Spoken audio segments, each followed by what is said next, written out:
Hi, ಎಲ್ಲರಿಗೂ ನಮಸ್ಕಾರ. ಈಗ ನಾವು ನೋಡ್ಕೊಂಡು ಬರ್ತಾ ಇರೋ ರೆಸಿಪಿ ಅವಲಕ್ಕಿ ಉಪ್ಪಿಟ್ಟು. ಅವಲಕ್ಕಿ ಅಂತಲೂ ಕರೀತಾರೆ ಮತ್ತು ಪೋಹ ಅಂತಲೂ ಕರೀತಾರೆ. ಇದು ಬೆಳಗ್ಗೆ ಹೊತ್ತು ಮಾಡೋದು ತುಂಬಾ ಸುಲಭ. ಇದಕ್ಕೇನು ಬೇಕಾಗಿದೆ ಅಂದರೆ ಅವಲಕ್ಕಿ ಚೇಳು ಅವಲಕ್ಕಿನ ತುಳಿದ್ಬಿಟ್ಟು ಪಾತ್ರೆಯಲ್ಲಿ ಇಟ್ಕೊಂಡಿದ್ದೀನಿ. ನೆನೆಸೋದಂತೂ ಬೇಡವೇ ಬೇಡ. ಮತ್ತು ಈರುಳ್ಳಿ, ಮೆಣಸಿಕಾಯಿ, ಕರಿಬೇವು, ಕೊತ್ತಂಬರಿ ಸೊಪ್ಪು ಮತ್ತು ಟೊಮೊಟೊ, ಕಾಯಿ ತುರಿ, ಇಷ್ಟು ಸಾಮಗ್ರಿಗಳಿದ್ದರೆ ನಾವು ಅವಲಕ್ಕಿ ಉಪ್ಪಿಟ್ಟು ತುಂಬ ಈಸಿಯಾಗಿ ಮಾಡ್ಬೋದು. ಮೊದಲು ಬಾಣಲಿಗೆ ಎಣ್ಣೆನ ಹಾಕಿಕೊಳ್ಳೆ. ಅದಕ್ಕೆ ಕಡಲೆಬೀಜನ ಹಾಕ್ಕೊತಾ ಇದ್ದೀನಿ. ಕಡಲೆಬೀಜ 2 ನಿಮಿಷ ಹುರಿದ ಮೇಲೆ ತೆಗೆದಿಟ್ಕೊಂಡ್ಬಿಡಬೇಕು.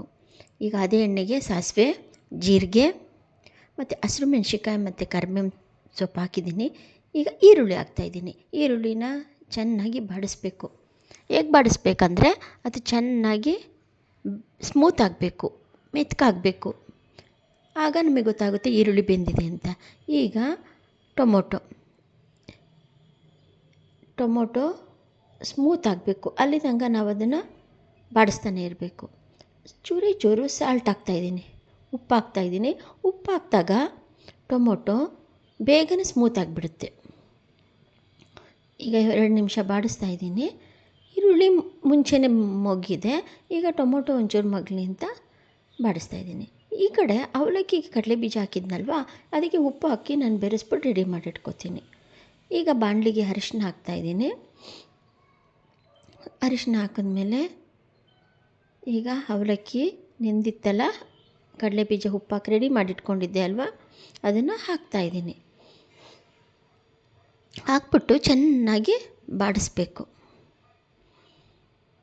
ಮೇಲೆ ಕೆಳಗೆ ಮಾಡಿದಾಗ ಎಲ್ಲ ಒಗ್ಗರಣೆ ಅವಲಕ್ಕಿಗೆ ಹೊಂದ್ಕೊಳ್ಳುತ್ತೆ.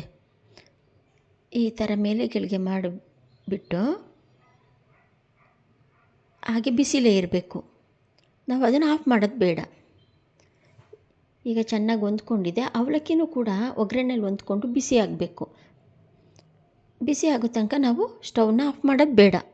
ಈಗ ಕಾಯಿ ತುರಿ ಹಾಕ್ತಾಯಿದ್ದೀನಿ ಮತ್ತು ಕೊತ್ತಂಬರಿ ಸೊಪ್ಪು ಎರಡನ್ನೂ ಹಾಕಿ ನಾನು ಚೆನ್ನಾಗಿ ಮಿಕ್ಸ್ ಮಾಡ್ತೀನಿ. ಉಪ್ಪು ಹಾಕಿದ್ದೀನಿ ಮುಂಚೆನೇ. ಈಗ ಬರೀ ಕಾಯಿ ತುರಿ ಮತ್ತು ಕೊತ್ತಂಬರಿ ಸೊಪ್ಪು ಹಾಕಿದರೆ ಸಾಕು.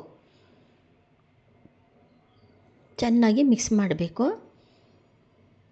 ಬಿಸಿ ಬಿಸಿ ತಿನ್ನೋಕ್ಕೆ ತುಂಬಾ ಚೆನ್ನಾಗಿರುತ್ತೆ. ತಣ್ಣಗಾದ ಮೇಲೆ ಅಷ್ಟು ಚೆನ್ನಾಗಿರಲ್ಲ ಟೇಸ್ಟು. ಬಿಸಿ ಬಿಸಿ ಇದ್ದಾಗ ಮೊಸರು ಹಾಕ್ಕೊಂಡು ತಿಂದರೆ ತುಂಬಾ ಚೆನ್ನಾಗಿರುತ್ತೆ ಈ ಅವಲಕ್ಕಿ. ಇದನ್ನು ಅವಲಕ್ಕಿ ಅಂತಲೂ ಕರೀತಾರೆ, ಪೋಹ ಅಂತಾರೆ. ಈಗ ನೋಡಿ ನಾನು ಫೈನಲಾಗಿ ನಿಂಬೆಹಣ್ಣು ಹಿಂಡ್ತಾಯಿದ್ದೀನಿ. ನಿಂಬೆಹಣ್ಣು ಹಿಂಡಿ ಚೆನ್ನಾಗಿ ಮಿಕ್ಸ್ ಮಾಡಬೇಕು. ಈಗ ಸ್ಟವ್ ಆಫ್ ಮಾಡಿ ನಾನೊಂದು ಬೌಲಿಗೆ ತೆಗೆದಿಟ್ಕೊಂಡಿದ್ದೀನಿ.